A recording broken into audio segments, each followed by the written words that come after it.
Good morning again, ladies and gentlemen. Welcome to allconservative.com. We, Map Real Talk Show. We combined forces today on this beautiful church at Southgate Church in Phoenix. So we combined forces with two different companies just for this episode, just for today. Not all the time, so they don't come after me. You know what I mean? It is what it is. We are serious.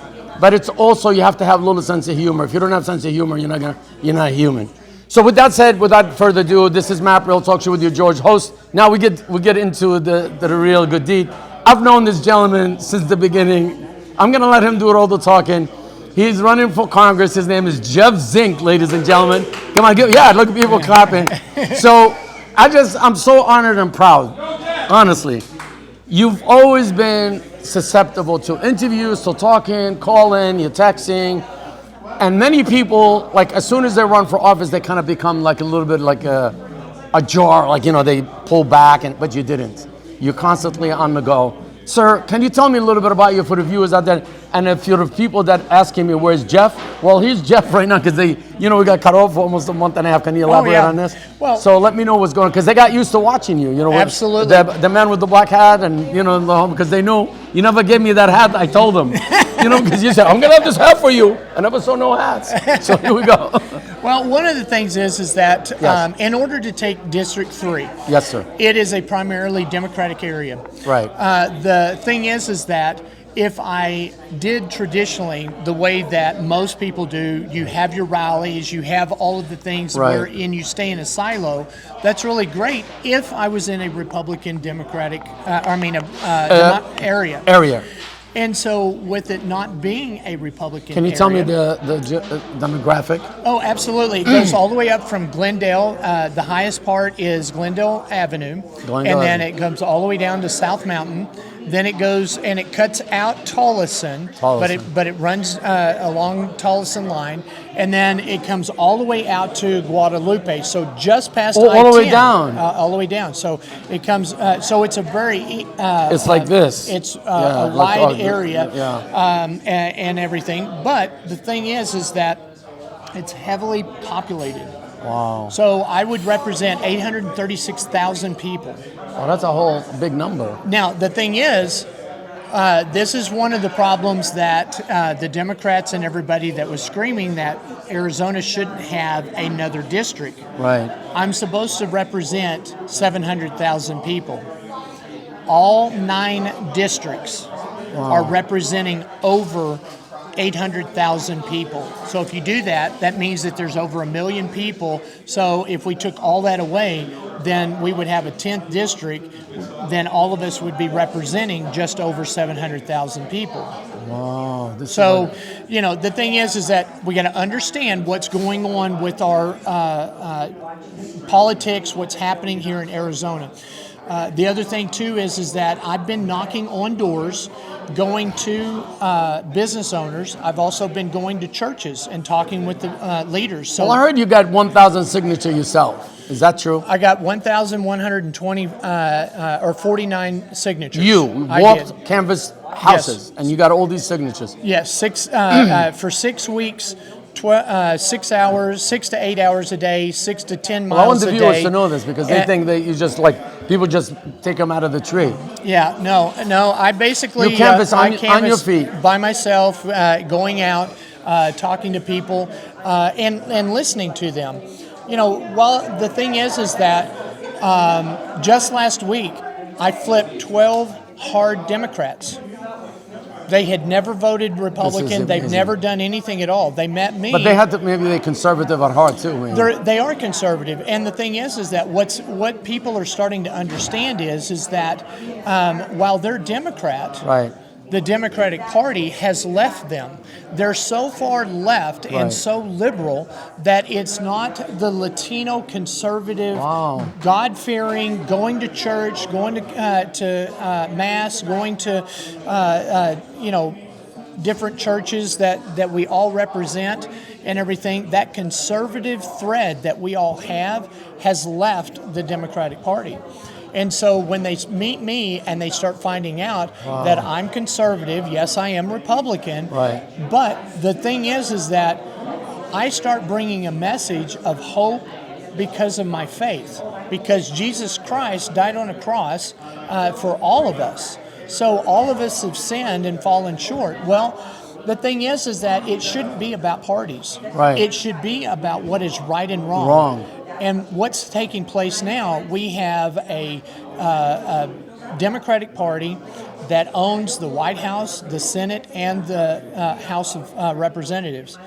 And so one of the things that we're starting to see is that the higher gas prices. Well, why is that? Well, they always say that it's corporate greed. Right. It's not corporate greed. In fact, if you've noticed, everybody has stopped saying that. And the reason why? All of the oil companies got together and said, say it again, and we're going to do a class action lawsuit against you. It's not corporate greed. What it is on day one, Biden canceled the Keystone Pipeline. Yes, I remember that. Okay. The second is that then he canceled all of the contracts for Alaska. Then Louisiana and the Gulf of Mexico was also canceled. So there's no more drilling taking place. There's no more oil production taking place. Right. Then he gives away our oil reserves. Once he did that, and each time each one of these happened, we would see a bump in prices and stuff. So the thing is that now we're importing oil and we're at the mercy of Russia, right, Saudi Arabia. So, right, back again to the same cycle of the 70s and 80s. And that's why those that don't remember, I both remember the 70s. I remember the 70s. You know, lines of the gazoo all the way around. Yeah. You'd have lines that were really long. We had all kinds of different aspects as far as, the oil and gas. And at that time, you have to remember, in 73, 15 cents a gallon.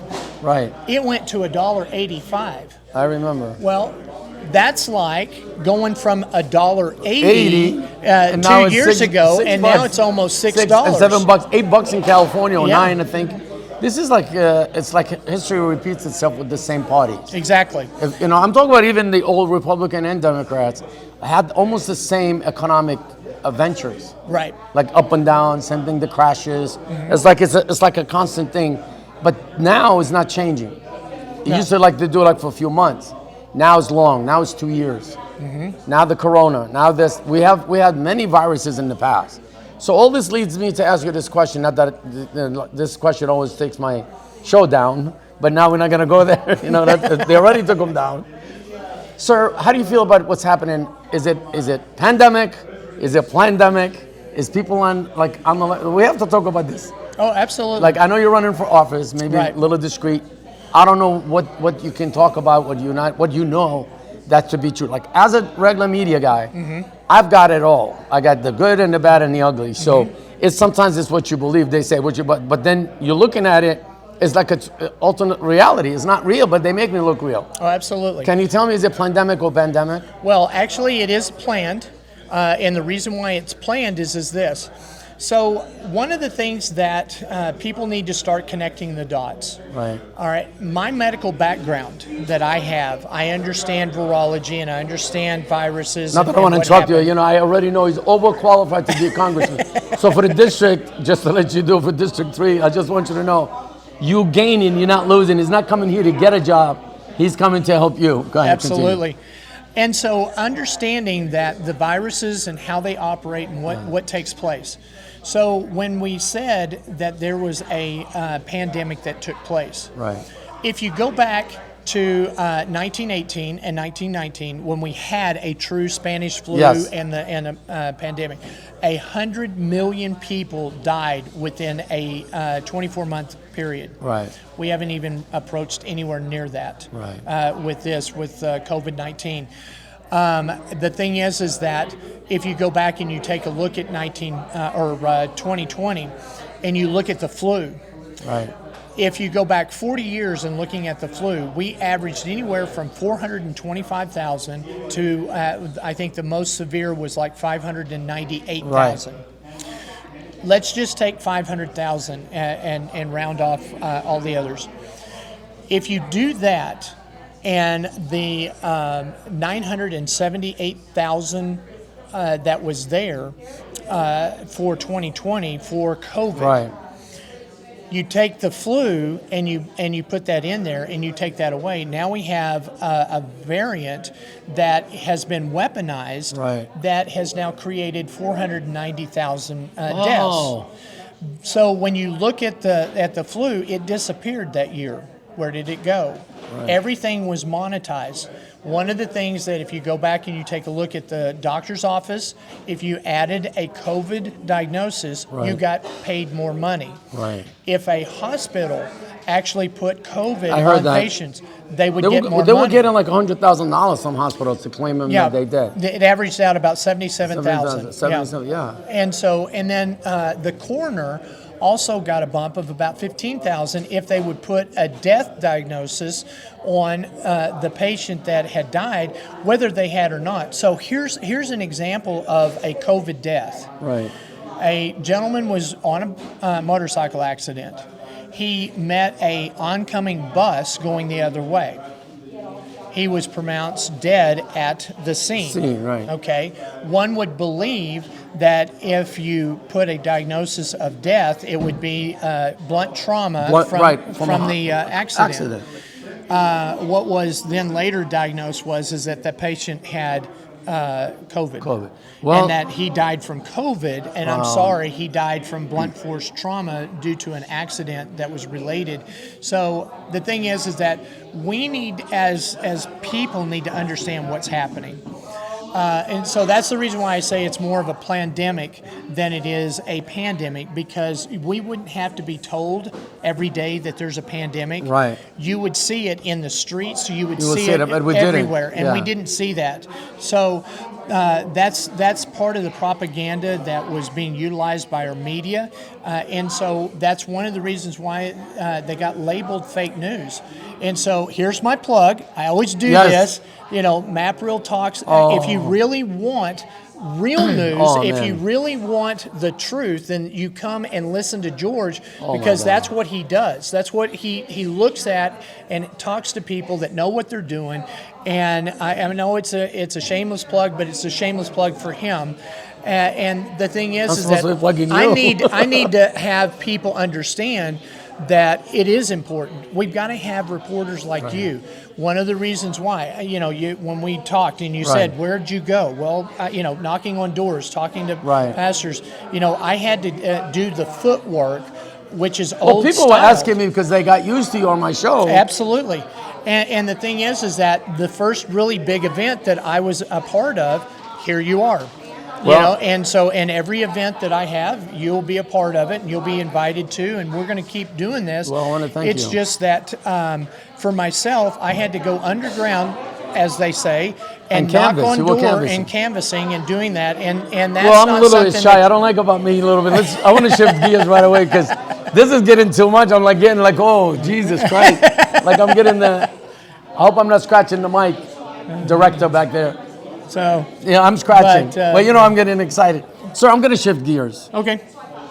The treasure of the whole election integrity. Okay. Mm-hmm. When I talk to people on different interviews, they all had a little bit part. They had a couple rallies. They went somewhere here and there. There's only a handful were there in the trenches from the beginning, and furthermore, at the Coliseum and being volunteering daily. So when you speak to Jeff Zink, future congressman, this is not easy for me to I don't know what question to ask him with the election integrity, because he's all of it. Ladies and gentlemen, you're going to hear it right from him, because now we spoke many times over and over, but this time I want you, if you don't mind, for the viewers, because they asked me this question, can you tell us what was going on, who was on ship, who was not, who did not treat you right, who treated you good, who closed the door like they closed the door on me when I was going. Oh, absolutely. Some people did, no names. But what happened, and now, where are we going from here? I'm going to give you all this so you could do the talking. Okay, so I don't have to ask you questions. What happened was that when the audit started, I was asked by Stephen Shelby to come on board, which is We the People AZ Alliance. Right. And I came on board and I started helping them, and they were the deputy liaisons, and I started assisting them. So what we did was we vetted people out. And one of the things that a lot of people asked was there Democrats on the floor? Right. Well, I can tell you that there were. Right. And the reason why is that I was one of the guys that actually vetted people out. And so I was also part of the scheduling that took place for all 3 shifts. And I worked 20 hours a day for months on end. I know, that's So why you were there. every day. It was like your home away from home. It was. I seen you. And I was first in and last out. And the reason why, it wasn't for my candidacy. No. It's for all the candidates. Were you running at that time? I would already had. You already contemplating. But, Yes. But no, you were not, I was already. So on December 26th, I declared by filling out the forms, the congressional forms and everything But else. you were not there because of that. You had the was- election for something else. Right. But I was then on January the 14th, Right. I was approved by the congressional committee, Right. and I became an official candidate at that time. Right. Now, the thing is that on January 6th, Right. I was in Washington, D.C., yes. and Washington, and at trying to support a president that I Right. thought the election had been stolen, but I didn't know. I just wanted to support because I really thought we were going to have a constitution election, meaning that we were going to have enough states stand up and object to their electoral college that it then goes to the state level. Right. And we had 31 states that had Republican House of Representatives at the state level. Right. You have to vote. You have one vote, so there's 50 votes. Right. And then they can only vote party line. So 31 votes would have gone for Trump, and that he would have been our duly elected president and stuff. So I thought that's how we were going to go. I had no idea when we showed up that we had Antifa, Black Lives Matter activists that would put on Trump's equipment and all of their gear. And then they would come in and storm the Capitol and start fighting with the Capitol Police and stuff. And I was there. And we also took video and pictures of that. And then what happened is that we ended up, videoing a Hunter Emke who was kicking in windows and stuff. So all of that transpired. And then right after that, when I came back, my son was then arrested in Lubbock, Texas, and was then put in prison. We did get an attorney and got him out 6 weeks later. But then right after that, the audit had started, and then I went straight into the audit. I worked that for months. Once we got finished, the last week was actually the hardest on me. Wow. Because we went 24 hours. So for 4 days, I never slept. No, you never slept. So I never left. I was right there the whole time because we had ballots that needed to be observed. I was in and out of there at the time. Stuff. And so I was there covering all of those shifts and making sure. So the thing is that I'm taking serious, and if I'm willing to work that hard before I'm a congressman, what am I going to do when I become a congressman? Because I'm going to actually represent. The thing is that like today, this event here with Bianca Gracias, she came in here, gave her testimony. Yes. She's calling pastors to stand up, like our founding fathers had done in 1776.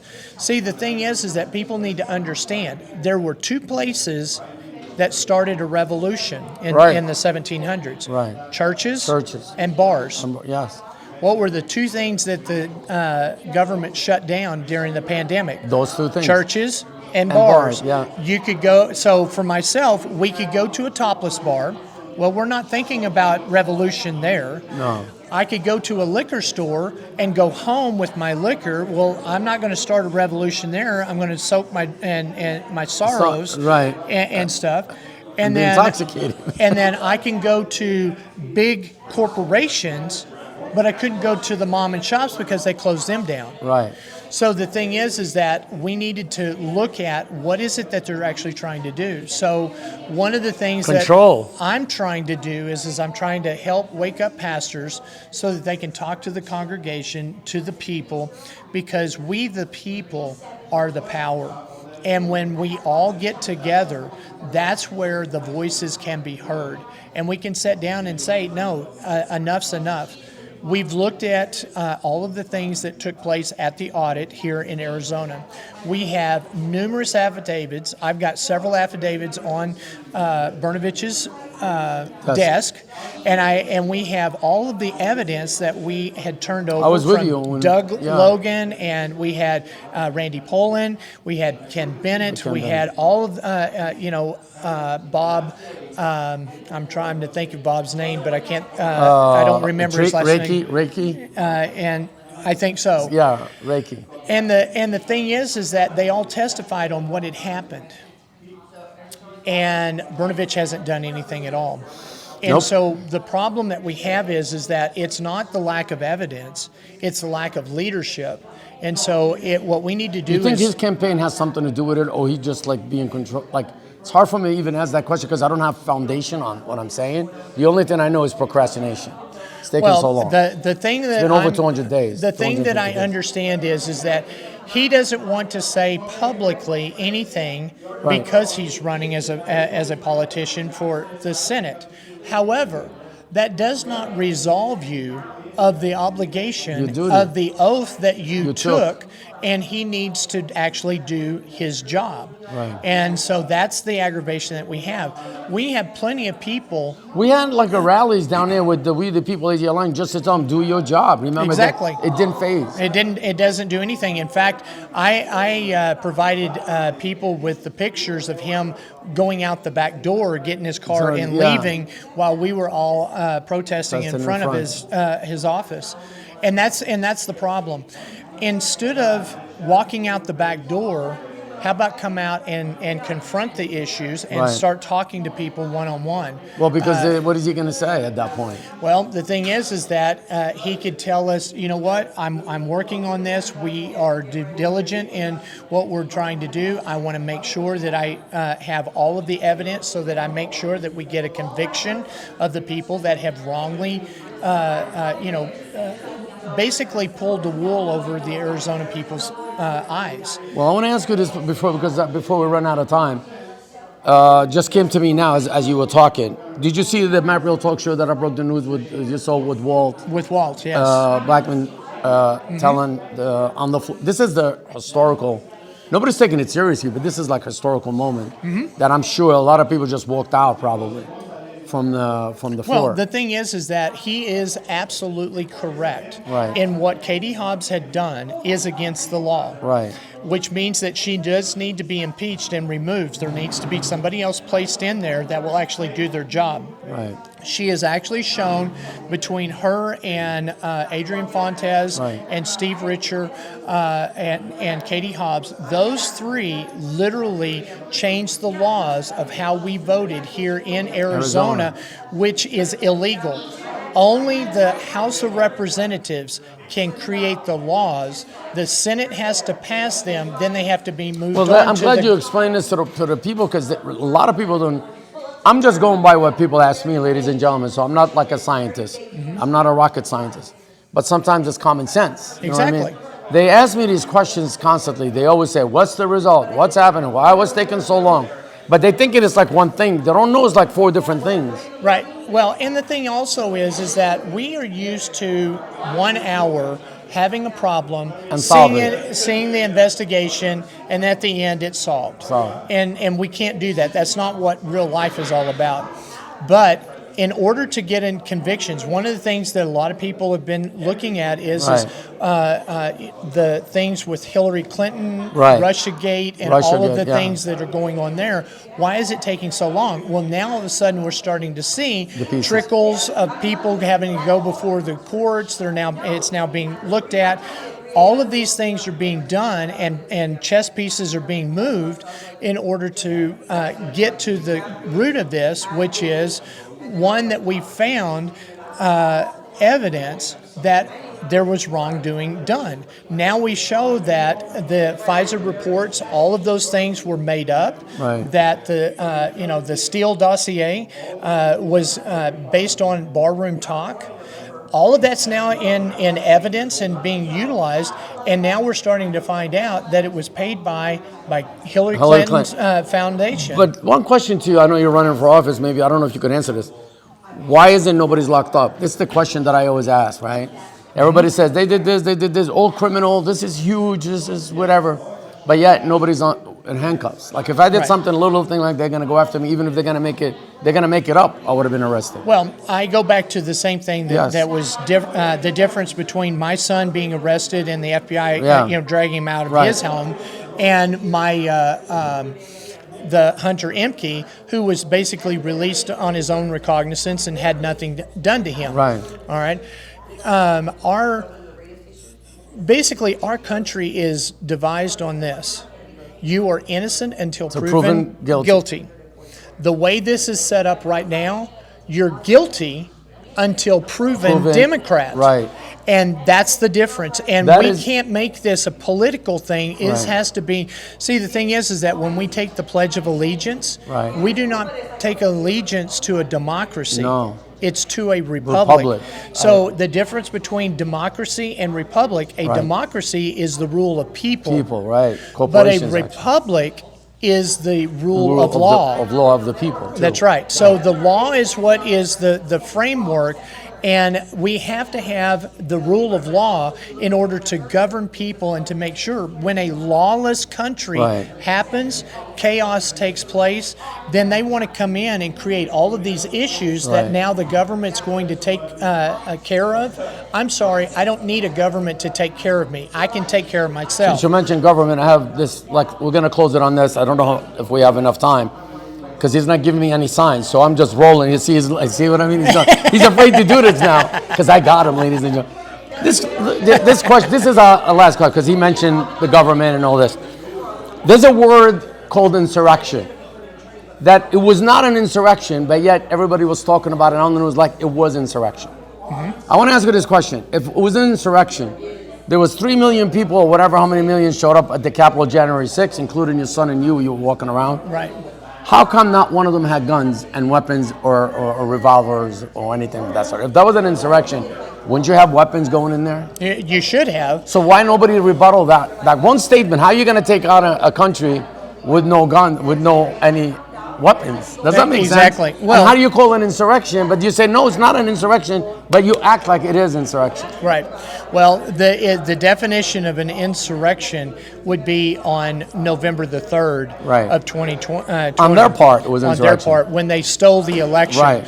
We were going there to actually protest what had happened, but we went without weapons. I didn't have a weapon. My son didn't have a weapon.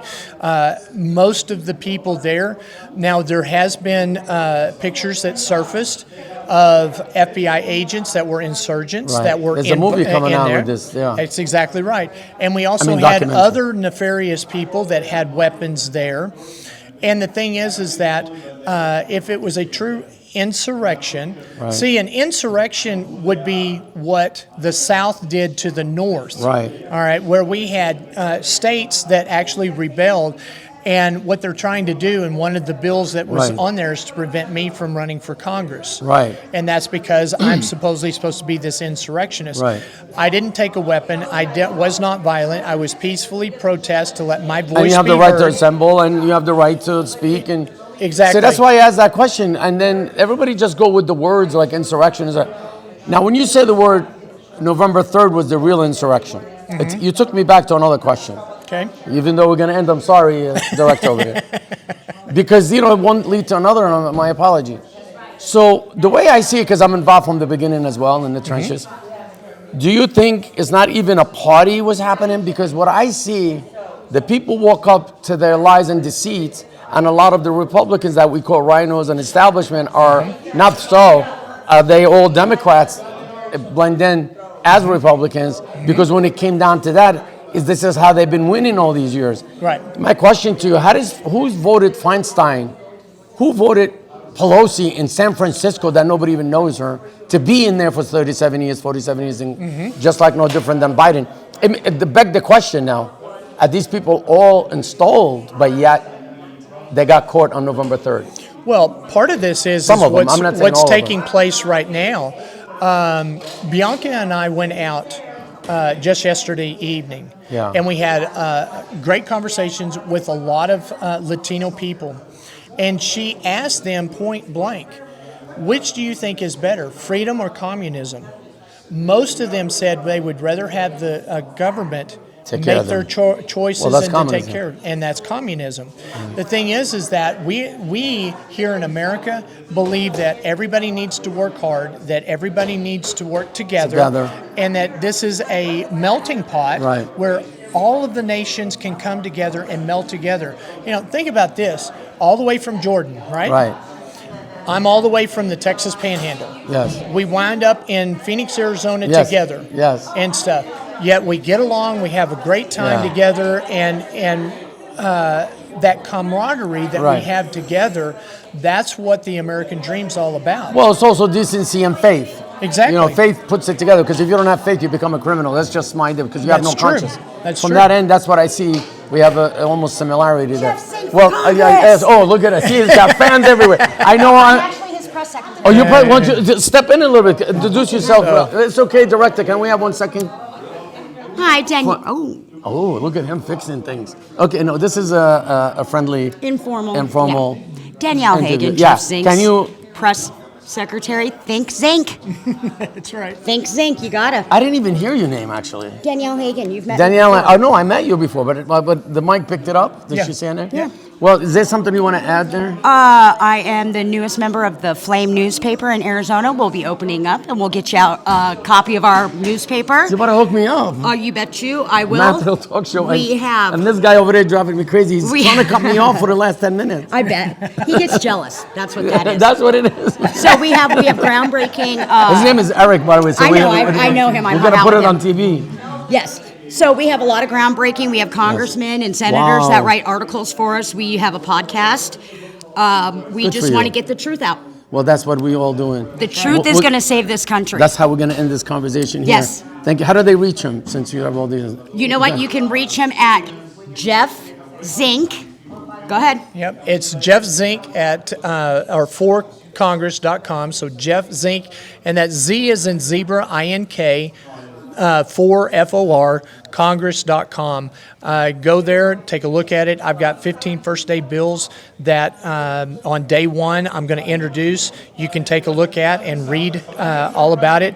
The other thing too, more importantly, hit the donate page. This is a grassroots, and I desperately need money in order to go against Ruben Gallego. Oh, And yes. one more thing, if you can't get a hold of Jeff there, you can reach me at Danielle Hagen, Hagen, the number 4 at gmail.com, and I'll get you to Jeff. Thank you. Well, with that comes to an end, because, okay, now he's happy over there in the back, but we're going to introduce your company first, right? We can't let you. The reason why I'm talking That's to you, right. this is trueconservative.com, allconservative.com. He made me confused because he's driving me crazy, so I need to make sure I plug his company, because today we combined forces. That's I right. can't let him go after me. This is Matt Roll Talk Show with your host, George Naaman, but we also combine with allconservative.com. Is that how you say it? Conservatives All with an S. conservative. Well, they already know, right. but they're all good with Googles. Ladies and gentlemen, it was an honor and a privilege, by the way, to speak It with you, is. Jeff. Always is. It always is, Always you know, is. to be honest with you. We go bet. back a long way. Today was a fun interview. Yes, a little political, because they say you always laughing and smiling. Well, but the problem hopefully is, it's informative. it is informative for what you did, but it's also in a calm atmosphere, I Yeah. should say. Yeah. Not intense. We're not in an emergency. The country is in an emergency. That's better exactly to say. right. Because when they see me laughing, they go, George, you talk about important topic, but yet you're laughing. But the problem is the subject doesn't define me. No, I'm a Jesus son, so I'm going to be as God wanted me to be. I'm a happy-go guy. You know what I mean? well, we don't have to have doom and gloom all Doom the and gloom time. all the time. And Just so- act serious. Don Riley with you here, ladies and gentlemen. You know, and then Yeah. they're lying to you. We don't lie. We give you the truth. Matt Real talks you with you like one more time. We don't say goodbye. We say stay tuned. From Phoenix, Arizona, we had Southgate Church, ladies and gentlemen. With you, George Naaman. We don't say goodbye. We say stay tuned.